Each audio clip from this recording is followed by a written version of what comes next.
Next we're going to examine dribbling and how to use the basketball with the basketball chair. The rules on wheelchair basketball for dribbling is every 2 pushes a player must dribble, pass, or shoot. What Jeff is showing us right now is the ball on his lap. As you develop into an elite player, you'll never have the basketball in your lap, but you'll be able to dribble and push in simultaneously.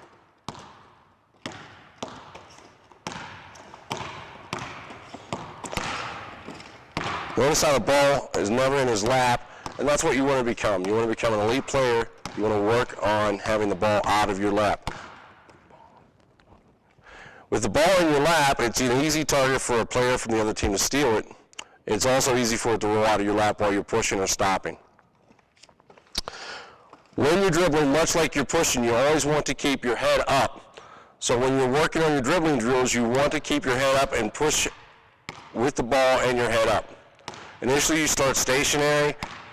One of the drills you can have a coach or a parent work with you with is calling out numbers as you're dribbling the ball and sitting there with your head up. 1, 4, 3, 5, 2, 2. As you develop into a better basketball player and a better ball handler, you want to start using both your left and your right hand. Working on crossing over in the front and eventually crossing over in the back. To do this takes a lot of time and effort, but as you can see with Jeff, it becomes pretty easy, and the whole time his head is up and his eyes looking forward. What happens if the ball is on the ground? Picking up a loose ball is as simple as coming up with your wheel and letting it roll right up to the lap. Notice how Jeff uses the side of the wheel, his hand. What he doesn't do is come to the front of the chair and try to pick it up in the front. Nothing good comes from this, as if Jeff comes the wrong way, he can flip right over. But notice with Jeff's movement, he uses the wheel and the momentum of that wheel, and it brings it right up. One of the biggest things with bouncing a ball is control. What Jeff's going to demonstrate next is what's called a bounce stop. You're pushing at full speed, you need to stop before you hit a defender. You have to stop. Both hands working together, the ball's on the floor, and notice how Jeff does not get the basketball past his shoulder. You don't want it above your head.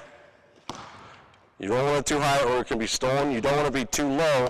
If it is, it could be a turnover.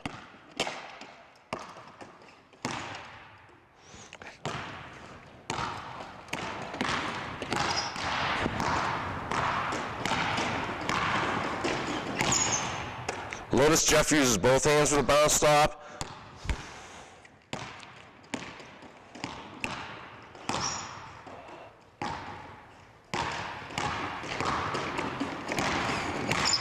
And at all times his head is up. Off the bounce stop is what's the bounce spin. When we go into team skills, you're going to need to understand how to use a bounce spin to come off a defender for a pick or when doing a U-turn. When Jeff is doing a bounce spin, you notice he's doing the same as he did with the bounce stop. He wants to keep the ball level and able to be used right away. To combine drills, we're going to roll the ball and Jeff is going to pick the ball up and take that right into a bounce stop. There's a loose ball, Jeff needs to get it and stop before he hits the defender. All you need to do is a half court with this. And again, head up the whole time.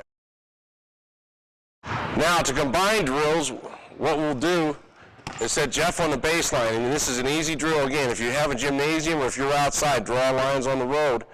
But what you want to do is what we call ladders.